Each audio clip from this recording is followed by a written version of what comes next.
Hello, everyone. My name is Tristan Duggan, and today I will be talking about the constellation Cepheus. So let's start off with a general overview of the constellation. Its official name is Cepheus, and its abbreviation is CEP. The genitive, which is used to do things like name stars, is Cephi. The asterism is the ancient Greek king of Ethiopia, and he's usually depicted with his arms out or sitting on his throne, or in some cases, the asterism is simply a crudely drawn house that a child might draw. Some nearby constellations include Cassiopeia, Cygnus, Draco, and Ursa Minor, which most people know as the Little Dipper. The coordinates of this constellation are approximately right ascension 23 hours, declination plus 70. Now, without further ado, let's get into some objects that make this constellation so interesting. The first one is Delta Cephei. Its right ascension is 22 hours and its declination is plus 60. This star is what's known as a Cepheid variable, and Cepheid variables are very interesting because they're, first of all, named after this specific star, after the English amateur astronomer John Goodricke discovered it in 1788.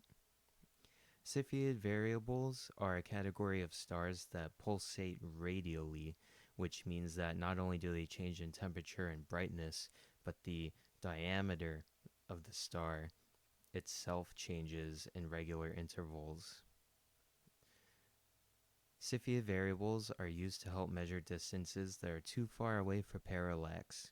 Now, parallax measurements are taken by taking the angle of an object, usually a star, then measuring what the angle is 6 months later relative to Earth, and using some math that I won't get into, of course, you can find the distance to that star with parallax. So Cepheid variables are used to measure distance when parallax just won't cut it, basically. One fun fact about Cepheid variables is that Polaris, who we all know and love as the North Star, is a famous star indeed that shares this category with Delta Cephei. Delta Cephei is always above the horizon in the northern hemisphere.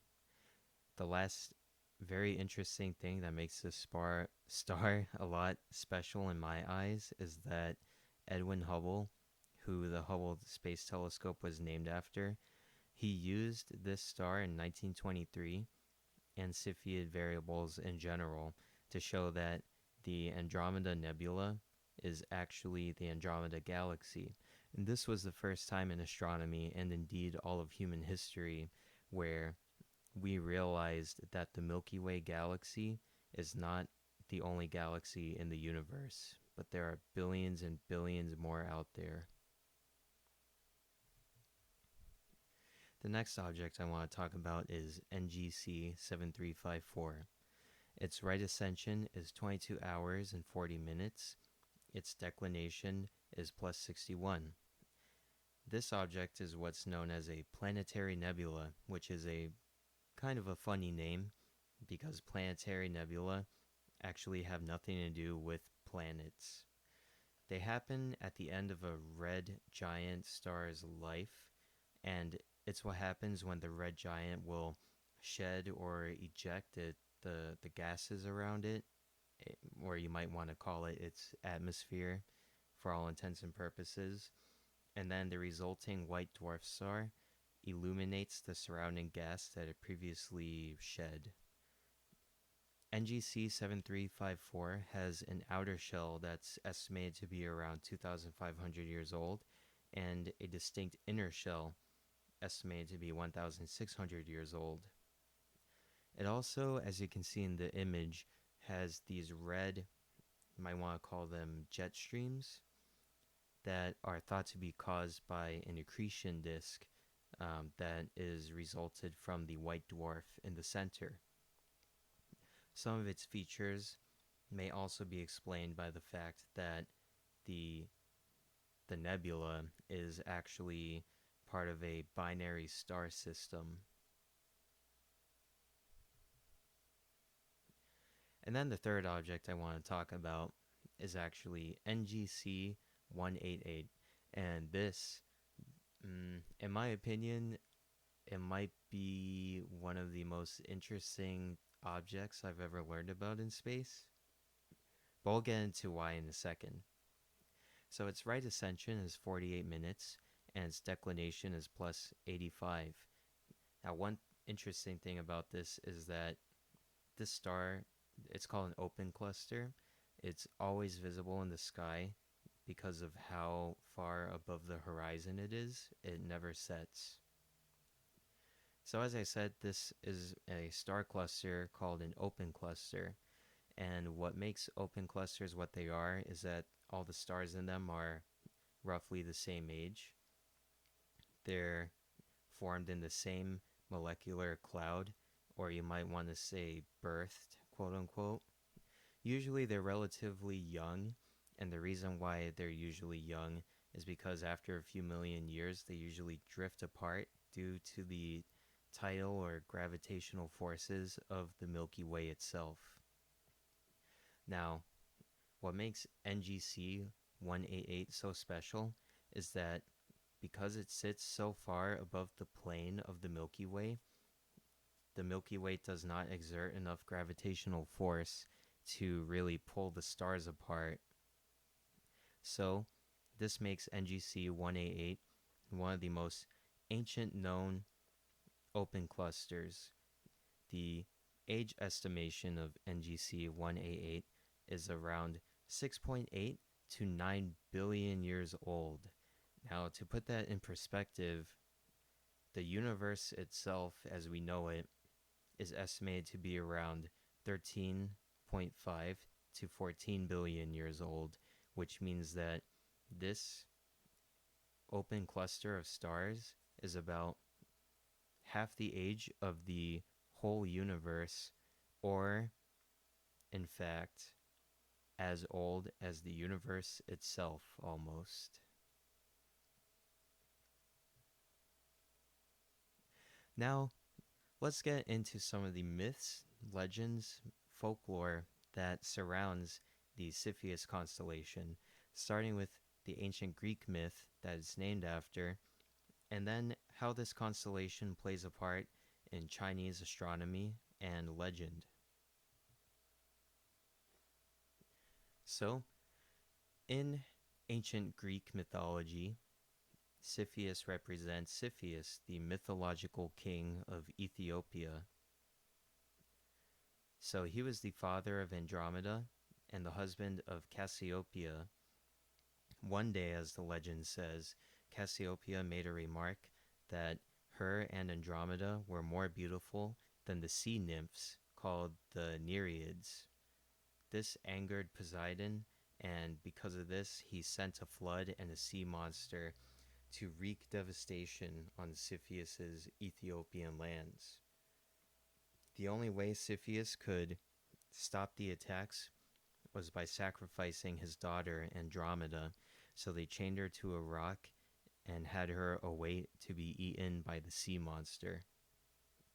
The other ancient Greek legendary figure, Perseus, he happened to be passing by and he saw her and fell in love with her at first sight. He rescued her by using the Medusa's head against the sea monster. Later, Cepheus and Cassiopeia allowed them to get married, and they then had a son named Perses, who, fun fact, is said that that's how the ancient Persians, got their name. And Perses became king after Cepheus died.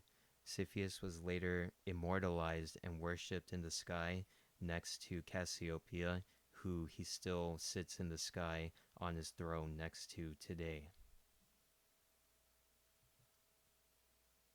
Now, let's take a look at how the Cepheus constellation plays a part in Chinese astronomy and legend. So Cepheus in Chinese astronomy stretches across what's called the Black Tortoise of the North. In China, their astronomy they divide the sky into different quadrants, and the black tortoise represents the north. But one of the interesting things about this is that in China, this quadrant is called Beifang Xuanwu, which means Xuanwu of the north, and Xuanwu actually means black warrior, literally, or you might translate it as dark warrior. But the symbol itself is usually depicted as a black tortoise entwined with a snake around it. So that's where the kind of like misinterpretation, I guess you could call it, from the name plays a part in that. But Shenwu, the Dark Warrior, actually plays a huge part in Taoist legend, and he was also featured as a character in one of one of China's great classical novels called Journey to the West. In Journey to the West, Shenwu was a king of the north who had two generals, the Tortoise General and the Snake General. He also had a temple in Hubei province, and in Wuhan, the capital of Hubei province, there is a tortoise mountain and a snake mountain on opposite sides of the river, named after him. Now, in Journey to the West, it was said that he was a prince of the king of the north, at least according to one legend, and he was uninterested in becoming the king himself. So he left in his teenage years at the age of around 16 to study Taoism. And this is kind of where the legends differ depending on who's talking, but in both editions, you could say, he reached divine status, and according to one, he accidentally created a black tortoise and a snake that terrorized the country. And when he learned about this, he came back to subdue them. The other side says that he created the tortoise and snake also on accident, but instead of terrorizing the country, they joined him on his quest to enlightenment, and since then he's reached enlightenment status and he's been worshipped ever since in the sky. So that concludes my presentation on Cepheus, the constellation, and I hope with especially the overview of these deep sky objects located within it and these two myths that originate from vastly different cultures, I hope that you're able to learn something interesting and maybe you can do some research on the constellation on your own.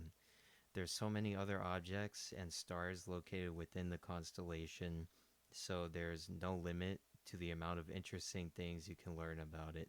Thank you.